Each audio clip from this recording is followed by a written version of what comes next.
السلام علیکم سامعین، ماہنامہ سلطان الفقر پوڈ کاسٹ میں آپ کو خوش آمدید کہتا ہوں۔ ہمارا آج کا جو موضوع ہے وہ ہے ظہور نور الہی۔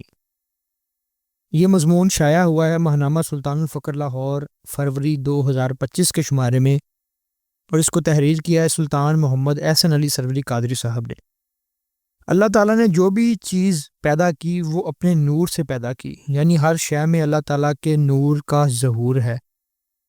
سورہ نور آیت نمبر 35 میں اللہ تعالیٰ فرماتا ہے اللہ نور السماوات والارض، یعنی اللہ آسمانوں اور زمین کا نور ہے۔ اللہ تعالیٰ نے وحدت سے کثرت میں نزول کا ارادہ فرمایا تو اپنے نور سے نور محمدی کو جدا کیا، اور نور محمدی سے روح قدسی ظاہر ہوئی، جس سے تمام انسانی ارواح کو تخلیق کیا گیا، اور پھر تمام فرشتے اور دیگر مخلوقات کی ارواح تخلیق کی گئیں۔ آخر میں یہ ناسوتی اور مادی کائنات تخلیق کی گئی،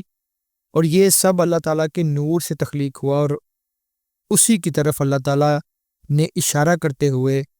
واضح طور پر فرمایا رسالۃ الغوثیہ میں سیدنا غوث العظم حضرت شیخ عبد القادر جیلانی سے کہ انا ماوا کل شیء و مسکنہ و منظرہ و الی المصیر، یعنی میں ہر شے کا ماوا، اس کا مسکن اور منظر ہوں، اور ہر شے میری طرف ہی پلٹنے والی ہے۔ ماوا سے مراد ہے ٹھکانہ اور جائے قرار۔ اللہ تعالیٰ ہر شے کا ماوا ہے۔ اس سے مراد یہی ہے کہ اگر ہر شے کو قرار ہے تو اللہ تعالیٰ کی ذات کی وجہ سے، اگر ہر شے قائم اور اپنا وجود رکھتی ہے تو نور الہی کی بدولت۔ ہر شے میں اللہ تعالیٰ کا نور کار فرما ہونے کی بدولت اللہ ہی ہر شے کی پناہ گاہ اور ٹھکانہ ہے۔ جب اللہ ہر شے میں سے اپنا نور نکال لے گا تو کوئی بھی شے اپنا وجود برقرار نہ رکھ پائے گی، اور قیامت قائم ہو جائے گی، جیسا کہ سورہ تکویر آیت نمبر 1 اور 2 میں اللہ تعالیٰ فرماتا ہے جب سورج لپیٹ کر بے نور کر دیا جائے گا، اور جب ستارے بے نور ہو کر گر پڑیں گے۔ سامعین، مسکن سے مراد گھر یا جائے قیام اور جائے سکونت ہے۔ اس سے مراد بھی یہی ہے کہ اللہ تعالیٰ کا نور ہر چیز میں موجود ہے۔ اس لیے اللہ تعالیٰ نے کائنات میں غور و فکر کرنے کی تلقین کی ہے کہ اس کائنات کی تخلیق میں غور و فکر کرو، اس میں عقل مندوں کے لیے نشانیاں ہیں۔ سورہ آل عمران آیت نمبر 190 اور 191 میں اللہ تعالیٰ ارشاد فرماتا ہے اِنَّ فِي خَلْقِ السَّمَاوَاتِ وَالْأَرْضِ وَاخْتِلَافِ اللَّيْلِ وَالنَّهَارِ لَآيَاتٍ لِّأُولِي الْأَلْبَابِ الَّذِينَ يَذْكُرُونَ اللَّهَ قِيَامًا وَقُعُودًا وَعَلَىٰ جُنُوبِهِمْ وَيَتَفَكَّرُونَ فِي خَلْقِ السَّمَاوَاتِ وَالْأَرْضِ رَبَّنَا مَا خَلَقْتَ هَٰذَا بَاطِلًا۔ بے شک آسمان اور زمین کی تخلیق میں اور شب و روز کی گردش میں عقل سلیم والوں کے لیے نشانیاں ہیں۔ یہ وہ لوگ ہیں جو کھڑے اور بیٹھے اور اپنی کروٹوں کے بل اللہ کو یاد کرتے ہیں، اور آسمانوں اور زمین کی تخلیق میں تفکر کرتے ہیں، پھر اس کی معرفت سے آشنا ہو کر پکار اٹھتے ہیں کہ اے ہمارے رب،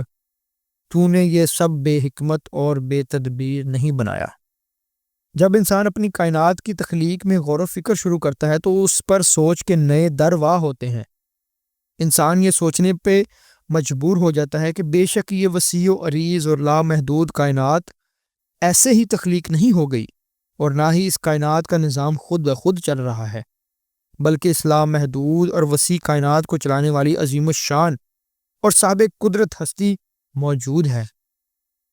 اس غور و فکر کے نتیجے میں انسان پر اللہ کی معرفت کے راز منکشف ہونا شروع ہو جاتے ہیں۔ وہ ہر شے میں اللہ عز و جل کی کاریگری اور اس کا نور دیکھتا ہے، اور جان لیتا ہے کہ بے شک اللہ ہر شے میں موجود ہے۔ حضرت سخی سلطان بہو رحمۃ اللہ علیہ فرماتے ہیں کہ ہما اوست در مغز و پوست، یعنی ہر شے کے ظاہر اور باطن میں ایک ہی ذات جلوہ گر ہے۔ آپ رحمۃ اللہ علیہ عین الفقر میں فرماتے ہیں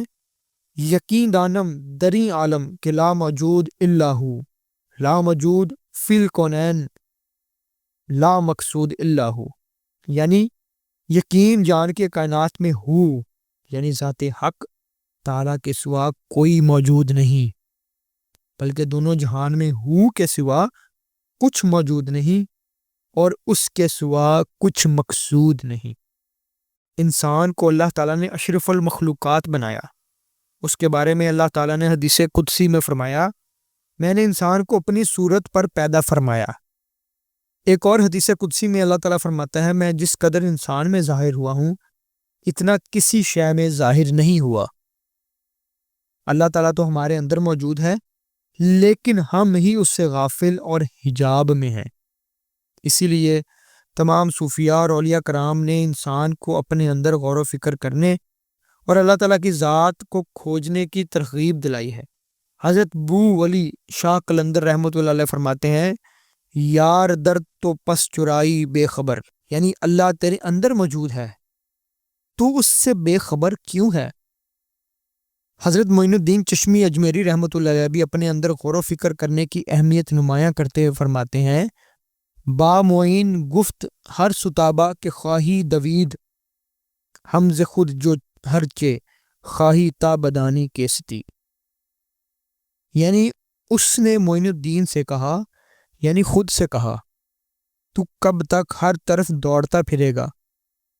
تجھے جو بھی چاہیے اسے اپنے اندر تلاش کر تاکہ تجھے پتہ چلے کہ تو کون ہے۔ حضرت بلے شاہ رحمۃ اللہ علیہ کے مطابق جس نے راز حق پایا، راہ باطن تلاش کر کے ہی پایا ہے، اور جس نے یہ راز پا لیا وہ آخر سکون حقیقی کا حقدار بن گیا اور خوشی و غم، گناہ و ثواب، حیات و موت اور ہر طرح کے امتیاز سے آزاد ہو گیا۔ جس پایا بھیت کلندر دا، راہ کھوجیا اپنے اندر دا، او واسی ہے سکھ مندر دا، جتھے کوئی نہ چڑھدی لہندی اے، موائی بات نہ رہندی اے، ایتھے دنیا وچ ہنیرا اے، اے تلکن بازی ویڑا اے، وڑ اندر ویکھو کیڑا اے، کیوں خلقت باہر ڈھونڈیندی اے، موائی بات نہ رہندی اے۔ علامہ اقبال رحمۃ اللہ علیہ فرماتے ہیں کہ اپنے من میں ڈوب کر پاجا سراغ زندگی، تو اگر میرا نہیں بنتا نہ بن، اپنا تو بن۔ حضور علیہ الصلوۃ والسلام نے ارشاد فرمایا، من عرف نفسہ فقد عرف ربہ، یعنی جس نے خود کو پہچان لیا پس تحقیق اس نے اپنے رب کو پہچان لیا، یعنی جس نے اپنے اندر غور و فکر کیا بالآخر اس نے اپنے اندر اللہ تعالیٰ کی ذات کو پا لیا۔ کیونکہ جب انسان اپنے نفس کے اندر غور و فکر شروع کرتا ہے اور اسے پہچانتا ہے تو نفس کی چال بازیوں اور سرکشیوں سے بخوبی واقف ہو جاتا ہے، اور پھر جب وہ نفس کے تزکیہ کے لیے مرشد کامل اکمل کی طرف رجوع کرتا ہے تو تزکیہ نفس کے بعد اپنے اندر اس ذات حقیقی کا ادراک کر لیتا ہے کہ وہ ذات تو اس کے اندر موجود تھی لیکن وہ اسے دیکھنے سے قاصر تھا۔ کیمیائے سعادت میں امام غزالی رحمۃ اللہ علیہ من عرف نفسہ فقد عرف ربہ کی شرح میں فرماتے ہیں کہ اے انسان، تجھ سے قریب ترین اگر کوئی چیز ہے تو تیری اپنی ہی ذات ہے، اس لیے اگر تو اپنے آپ کو نہیں پہچانتا تو کسی دوسرے کو کیوں کر پہچان سکے گا۔ فقط یہ جان لینا کہ یہ میرے ہاتھ ہیں، یہ میرے پاؤں ہیں، یہ میری ہڈیاں ہیں اور یہ میرا جسم ہے، اپنی ذات کی شناخت تو نہیں ہے۔ اتنی شناخت تو اپنے لیے دیگر جانور بھی رکھتے ہیں۔ یا فقط یہ جان لینا کہ بھوک لگے تو کچھ کھا لینا چاہیے، غصہ آ جائے تو جھگڑا کر لینا چاہیے، شہوت کا غلبہ ہو جائے تو جمع کر لینا چاہیے، یہ تمام باتیں تو جانوروں میں بھی تیرے برابر ہیں، پھر تو ان سے اشرف اور افضل کیوں کر ہوا؟ تیری اپنی ذات کی معرفت اور پہچان کا تقاضا یہ ہے کہ تو جانے کہ تو خود کیا ہے، کہاں سے آیا ہے اور کہاں جائے گا، اور جو تو آیا ہے تو کس کام کے لیے آیا ہے، تجھے پیدا کیا گیا ہے تو کس غرض کے لیے پیدا کیا گیا، تیری نیک بختی اور سعادت کیا ہے اور کس چیز میں ہے، تیری بدبختی اور شقاوت کیا ہے اور کس چیز میں ہے، اور یہ صفات جو تیرے اندر جمع کر دی گئی ہیں اور ان میں سے بعض صفات حیوانی ہیں، بعض وحشی درندوں کی بعض شیطانی، بعض جناتی اور بعض ملکوتی ہیں۔ تو ذرا غور تو کر کہ تو ان میں سے کون سی صفات کا حامل ہے، تو ان میں سے کون ہے، تیری حقیقت ان میں سے کس کے قریب تر ہے، اور وہ کون کون سی صفات ہیں جن کی حیثیت تیرے باطن میں غریب اور اجنبی اور عارضی ہے۔ جب تک تو ان حقائق کو نہیں پہچانے گا، اپنی ذات کی شناخت سے محروم رہے گا اور اپنی نیک بختی اور سعادت کا طلبگار نہیں بنے گا، کیونکہ ان میں سے ہر ایک کی غذا علیحدہ علیحدہ ہے اور سعادت بھی الگ الگ ہے۔ چوپایوں کی غذا اور سعادت یہ ہے کہ کھائیں پئیں سوئیں اور مجامت میں مشغول رہیں۔ اگر تو بھی یہی کچھ ہے تو دن رات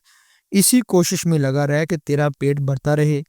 اور تیری شہوت کی تسکین ہوتی رہے۔ درندوں کی غذا اور سعادت لڑنے بھڑنے، مرنے مارنے اور غیظ و غضب میں ہے۔ شیطانوں کی غذا اور سعادت شر انگیزی اور مکر و حیلہ سازی میں ہے۔ اگر تو ان میں سے ہے تو ان ہی جیسے مشاغل اختیار کر لے تاکہ تو اپنی مطلوبہ راحت اور نیک بختی حاصل کر لے۔ فرشتوں کی غذا اور سعادت ذکر و تسبیح اور طواف میں ہے، جبکہ انسان کی غذا اور سعادت قرب الہی میں اللہ تعالیٰ کے انوار جمال کا مشاہدہ ہے۔ اگر تو انسان ہے تو کوشش کر کے تو ذات باری تعالیٰ کو پہچان سکے اور اس کے انوار و جمال کا مشاہدہ کر سکے، اور اپنے آپ کو غصہ اور شہوت کے ہاتھ سے رہائی دلا سکے، اور تو طلب کرے تو اس ذات یکتا کو کرے تاکہ تجھے معلوم ہو جائے کہ تیرے اندر ان حیوانی اور بہیمی صفات کا پیدا کرنے والا کون ہے، اور تجھ پر یہ حقیقت بھی منکشف ہو جائے کہ پیدا کرنے والے نے ان صفات کو تیرے اندر جو پیدا کیا ہے تو کیا اس لیے کہ وہ تجھے اپنا اسیر بنا لیں اور تجھ پر غلبہ حاصل کر کے خود فاتح بن جائیں، یا اس لیے کہ تو ان کو اپنا اسیر اور مسخر بنا لے اور خود ان پر غالب آ جائے اور اپنے ان اسیروں اور مفتوحین میں سے کسی کو اپنے سفر کا گھوڑا بنا لے اور کسی کو اپنا اسلحہ بنا لے، تاکہ یہ چند دن جو تجھے اس منزل گاہ فانی میں گزارنا ہے ان میں سے اپنے ان غلاموں سے کام لے کر اپنی سعادت کا بیج حاصل کر سکے۔ اور جب سعادت کا بیج تیرے ہاتھ آ جائے تو ان کو اپنے پاؤں تلے روندتا ہوا اپنی اس قرارگاہ سعادت میں داخل ہو سکے جسے خاص کی زبان میں حضور حق کہا جاتا ہے۔ یہ تمام باتیں تیرے جاننے کی ہیں۔ جس نے ان کو نہ جانا وہ راہ دین سے دور رہا اور لا محالہ دین کی حقیقت سے حجاب میں رہا۔ شرح فصوص الحکم اور لکان میں شیخ اکبر محی الدین ابن عربی رحمۃ اللہ علیہ فرماتے ہیں، اے طالب، تو پہچان اپنی ذات کو اور کون ہے تو اور کیا ہے، حقیقت تیری اور کیا ہے، تیری نسبت حق تعالیٰ کی طرف اور کس وجہ سے تو حق ہے اور کس وجہ سے تو عالم یعنی جہان ہے۔ حضرت سخی سلطان باہو رحمۃ اللہ علیہ پنجابی ابیات میں فرماتے ہیں، اے تن رب سچے دا حجرا وچ پا فقیرہ جھاتی ہو، نہ کر منت خواج خضر دی، تیرے اندر آب حیاتی ہو، شوق تا دیوا بال ہنیرے،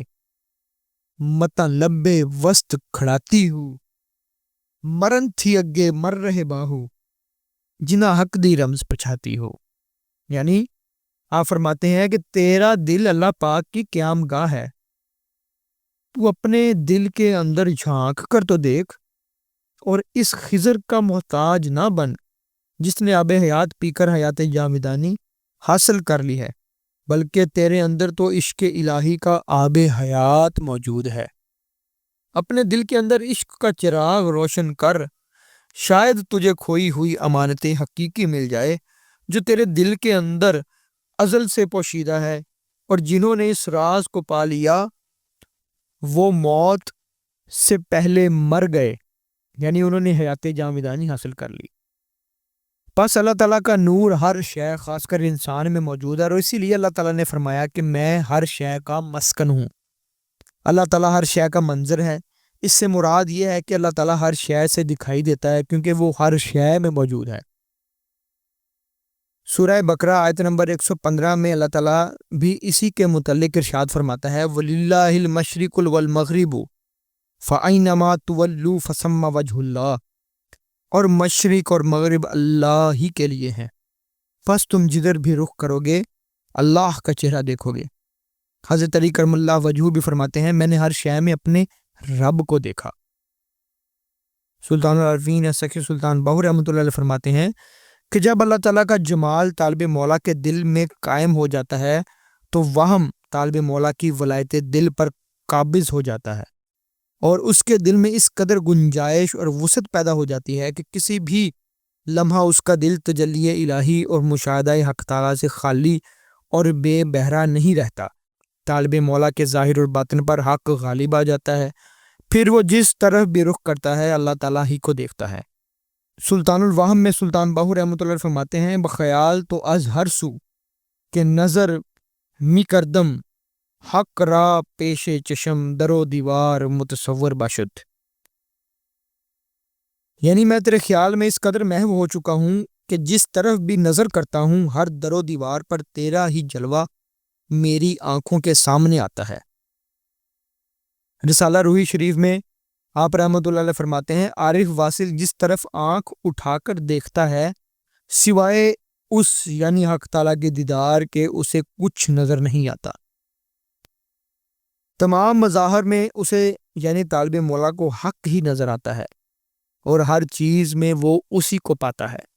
جمیع اشیاء میں وہ سریان حق کا ادراک کرتا اور اسی کو دیکھتا ہے۔ چنانچہ امیر خواجہ رحمۃ اللہ علیہ فرماتے ہیں کہ جہاں تو صورت و معنی دوست در بمانی نظر کنی ہما اوست، یہ جہان ایک صورت ہے جس کی حقیقت ذات حق ہے، اگر تو اس کے معنی پر نظر ڈالے تو سب کچھ اللہ تعالیٰ کی ذات ہے اور اس کے سوا کچھ موجود نہیں۔ پس سالک اس حدیث کی حقیقت سمجھ جاتا ہے آرین الاشیاء کما ہی، یعنی اے اللہ مجھے ہر شے کو اس کی اصل صورت میں دکھا، اور اس ارشاد کے مطابق اسے ہر شے میں جلوہ حق دکھائی دیتا ہے۔ سلطان الوہم میں سلطان باہو رحمۃ اللہ فرماتے ہیں وما رأیت اشیاء الا ورأیت اللہ فیہ، میں جس چیز کو بھی دیکھتا ہوں اس میں اللہ ہی نظر آتا ہے۔ اسرار حقیقی میں درج ہے کہ حضرت عمر رضی اللہ عنہ نے حضور علیہ السلام سے سوال کیا ذات رحمان کیا ہے اور دیگر اشیاء کیا ہیں؟ حضور علیہ السلام نے جواب دیا تمام اشیاء مظہر الہی ہیں، در حقیقت سب ایک ہی ہیں، ظہور کی صفات مختلف ہیں، جیسا کہ ایک مطلب کو مختلف عبارتوں سے ادا کیا جاتا ہے، اسی طرح ذات ایک ہی ہے لیکن اس کے مظاہر مختلف ہیں۔